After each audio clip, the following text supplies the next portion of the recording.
update on the motorhome. It's moving. Hey. And I finally got Bombshell out on an adventure this year. So welcome back, Bombshell, to the channel here. Hello. She's super excited to, you know, be moving the motorhome. That's all we're doing, is taking it back. We realize we are not RV people. We don't care. We're gonna sell it. I'd rather be on my two wheels. This is exit 126 off the 40 going west.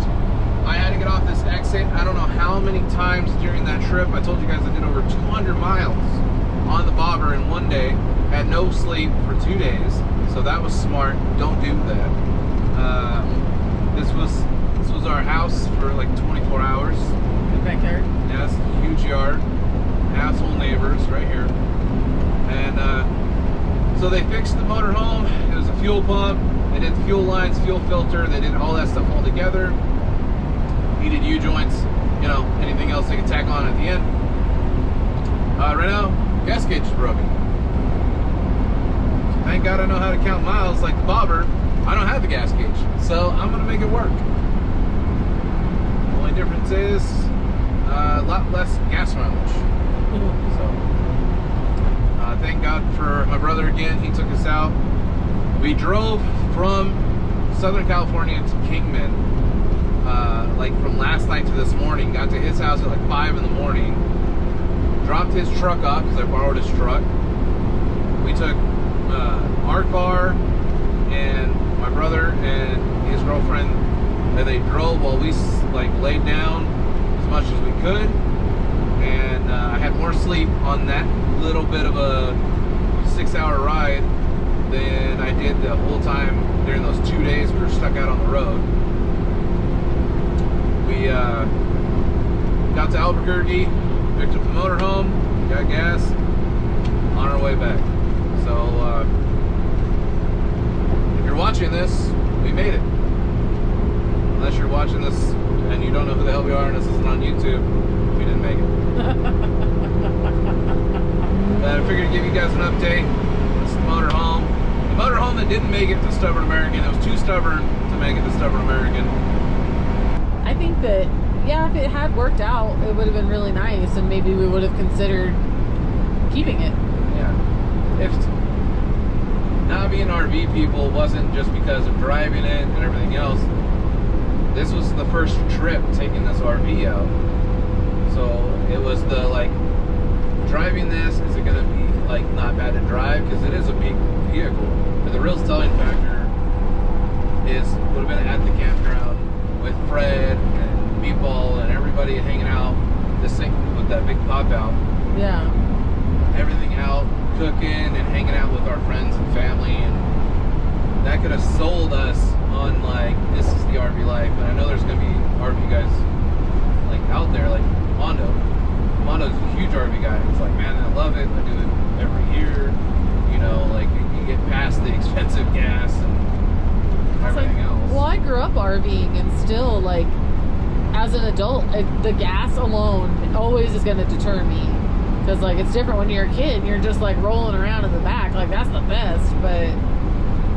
And I think I did one from Kingman to Iowa. We did it that way in a Winnebago. Like, yeah. Didn't have the pop out, nothing like that. So, you know, you're sitting there drawing at the table or whatever, Yeah. and you just don't care. It makes life easy. Like, I like the idea of having the TV on and be like the kids, we chill out if we go. Kids don't like the road trip, but if they're in this with a TV and hanging out, they would probably love going to South Dakota. Yeah. Because what kids like, hey, I want to go to South Dakota. I don't give a shit. But if they're like, I can watch, I want to name some stupid like cartoon. SpongeBob? Like DuckTales. SpongeBob, like Peppa Pig, stuff they do not watch anymore. They're still children. They'll always be my children. What was it that Macy was super into? She loved Peppa Pig. No, the dogs. Paw Patrol. Paw Patrol. Oh my God, when she stopped loving Paw Patrol, you were so devastated. It was a sad moment. It was really precious, though. She loved them. She did. And that's like, I remember we spent like every summer in Arrowhead and Big Bear, like camping in a motorhome. That's what we did. We packed up, we drove up. My mom would drive up our Scrambler. My dad would drive up the Mo. Going under the bridge is like, it's so damn tall. I was like, but that, like, we lived out of the motorhome all summer long, and then we take it to Dumont at Thanksgiving and just go play with the sand toys, and it was like the only way we knew how to live during those times. I remember it was weird when we started doing family events again for Thanksgiving. Like, I remember the first couple of years, my sister and I are like, why aren't we in Dumont right now? Like, we could be riding our dirt bikes, but we're sitting here in uncomfortable, itchy clothes with people that don't care about us the rest of the year. And like, I wish that we could share that with our kids and have those moments and memories. Oh, Jesus. That was rough. Mexico, fix your roads. I lived on one. I should fix it. Wow. It was brutal. I'm sorry. I don't think you understand what I went through. I clearly don't. I'm so sorry for your pain. You're really an inspiration to us all. I try. I just try to keep going. Keep on keeping on? Yeah. Life's a garden. Dang it. Oh my God, get out. Hey, I really like that saying. That's Joe Dirt. I know it's Joe Dirt. Joe Dirt. So it's Keep On Keeping On. Yeah. That's like one of your most quoted movies on your YouTube channel. That's not a cute sound. I don't know what that sounds. I don't know. I think it was the speaker. Because we turned it off. Yay for sounds. Woo!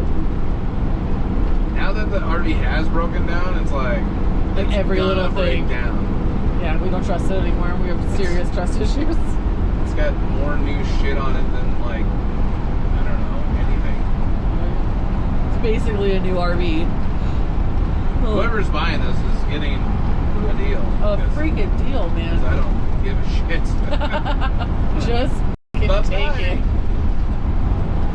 If you're interested, it'll be listed in Kingman, Arizona. This is beautiful right here. I like, besides the dirty window, I like this big view. And that's character. And we're dirty fishbowl right now. Yeah. What's funny is I love being on two wheels, and there's nothing like it. And people watching this know that. But when you can sit here with a group of people and have this conversation, you're not on. The Cardo's great, that really helps, but it's not this. It's not us sitting here bullshitting and, Nikki wasn't here, but the guys, we're all sitting here just, talking shit, telling stories, and we're just out living on the road. And literally. No, this is a good spot. Plant our flag right here. Like, this is actually a better spot. I know, this is far prettier. This would have been beautiful. I know. I could have got the drone out. Location, y'all f***ed up. I am so obsessed with these, I love Arizona and New Mexico mountains. I cannot wait until you can take me to Utah. Utah's gorgeous. I am, itching. I would forego Disney for my birthday for a Utah trip for my birthday. Yeah, that'd be hard to make that work. I know. It'd have to be a day trip. I know, and that's hard. Hope you guys are staying safe, staying classy. We're gonna get out of here.